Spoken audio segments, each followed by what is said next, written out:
Good morning everyone. Welcome back to our new series of Marital and Family Psychotherapy.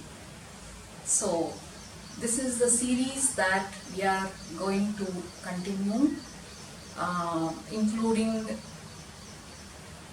wide variety of psychological as well as therapies, mainly focused on the psychotherapies related to three areas: child and adolescent conditions, psychological conditions, common conditions with brief therapies included, and the second one is about the marital and couple therapies, and the third one is the family therapy. So these are the three broad areas under which we are going to continue this series as long as your support continues and as long my energies permit. So I'll briefly explain before we go ahead, a brief note on each of these therapies. We'll focus a little bit on how you can take this information or the content that is projected in these series. This is not a therapy for any individual person or couple or families. You need to look at them as a general outline or guidelines for you to understand what happens in these therapies. The material that is presented in these series are mainly scientific, universally practiced, and it's not specifically mentioned or tailor-made to any one particular person, and generally no case examples will be brought here or no live demonstrations, mainly focused on the information that is practiced widely all over. So coming back to very briefly about each spectrum that we are going to look at, or each therapy that we are looking at in the future series: child and adolescent psychotherapy. So here we are going to include children as well as the adolescent psychological conditions, mainly important conditions. We may not be able to cover all the conditions, but the commonly the conditions that are commonly seen in our center are the main topics here. So just to mention a few of them, we look at conditions where children with mentally challenged condition, mainly focusing on how the parents or the caretakers can cope with handling or taking care of mentally challenged children, and autistic kind of group, pervasive developmental disorders, children having emotional conditions or emotional problems, sibling rivalry, and children having issues in social functioning where they remain very silent, selective mutism in we call them, as in particular social situations, some children, especially young children below 10 years, maintaining silence, otherwise they are normal and with well-developed speech and intelligence, but in certain conditions they remain very mute. We call it selective mutism. We'll also look at conduct issues related to the young adolescent and teens, behavioral issues, and then conduct issues as in children who are getting habituated to lying, stealing. These kind of conditions will be covered here. And then emotional conditions where children can have, like any other adult, depression, social anxiety, obsessive compulsive disorder. These are some of the conditions that we cover in these child and adolescent topics. So coming to the next topic, marital and couple therapy. So marital and couple therapy is part of family therapy.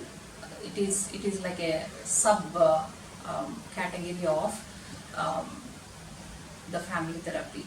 So once one well-educated and one of my friend asked, "Oh, you do see or you solve issues of wife and husband?"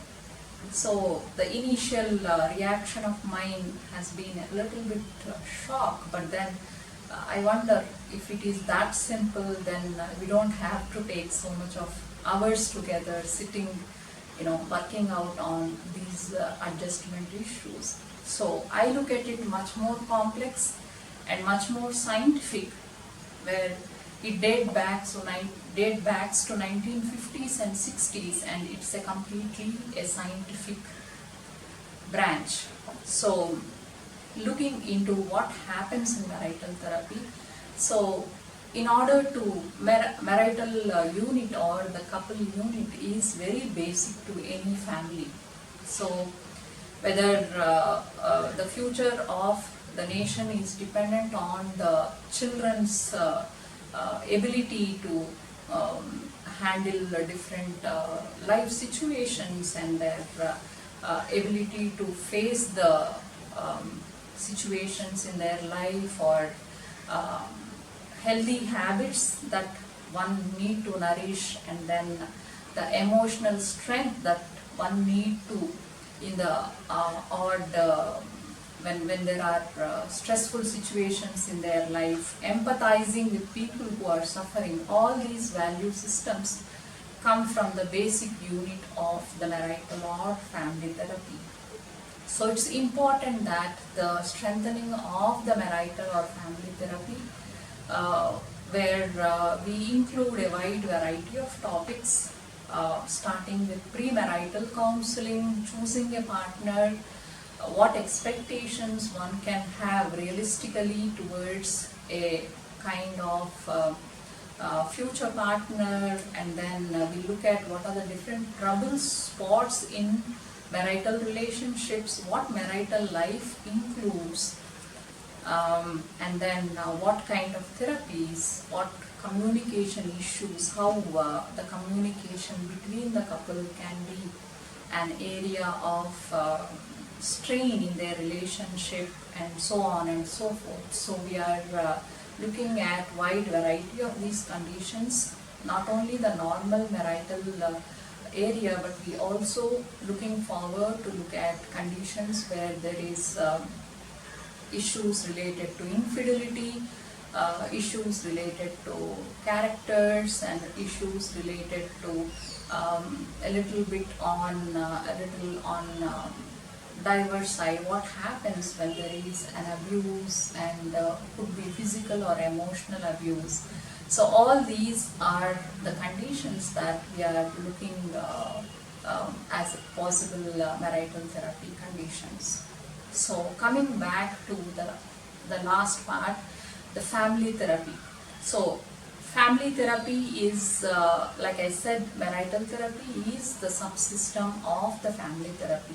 When more than one member of a family are seen together in a family setting or in a therapy setting, we call it family therapy. So what is the need for including more than one family member, and who can be benefited by this? Generally, when there are young children below 10 years, where the kind of environment parents provide is very, very important, and then parents are invariably involved in the therapies, which is nothing but a family therapy, child including the parents. Sometimes the caretakers can be the grandparents, and where we also include the grandparents in the family sessions if they are the major caretakers of the children.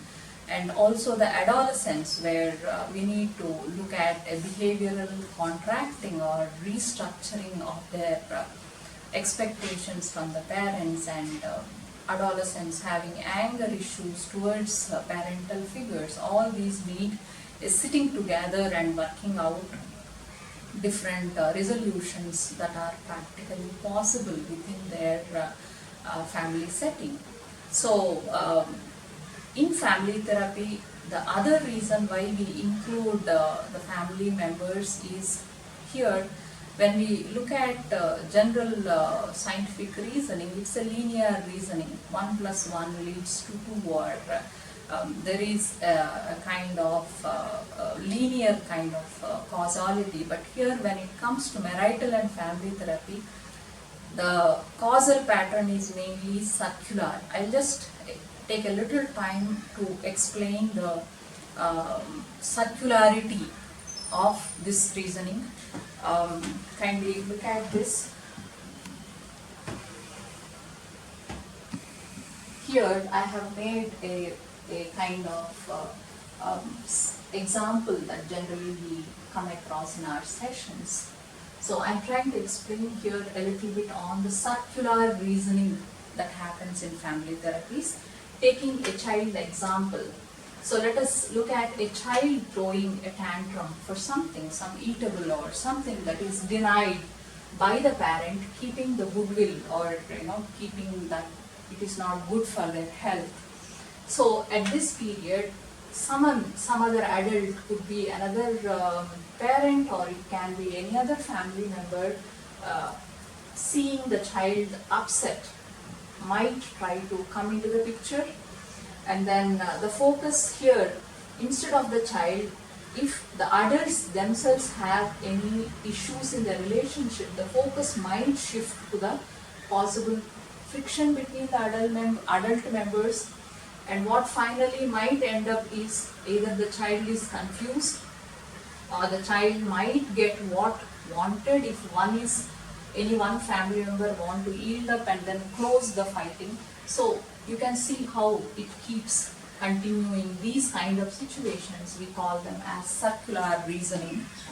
So this is what we need to look at. It's not about 1 plus 1 equals to 2, but it is much more than that. So I hope this example might have given you a glimpse of what we look at, the reasoning pattern and how we work out. So, and also there is another component for the family members sitting together, or the couples sitting together in the sessions, is the interdependence factor, which we will look at in our future sessions at much more length. But for you to understand the smooth functioning of any unit where more than one member is involved, is dependent on each other. It is interdependent. So all these factors that we will look from much more broader perspective in our future sessions.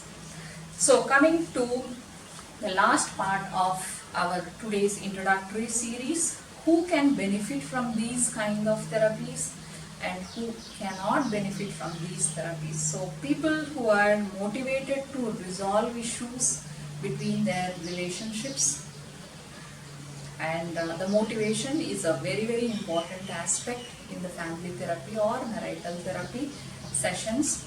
And someone who is doing all right and then don't have major issues in their marital therapy, but still they want to enhance their relationships, make their relationship enriched, also can approach for a better way of relating to each other.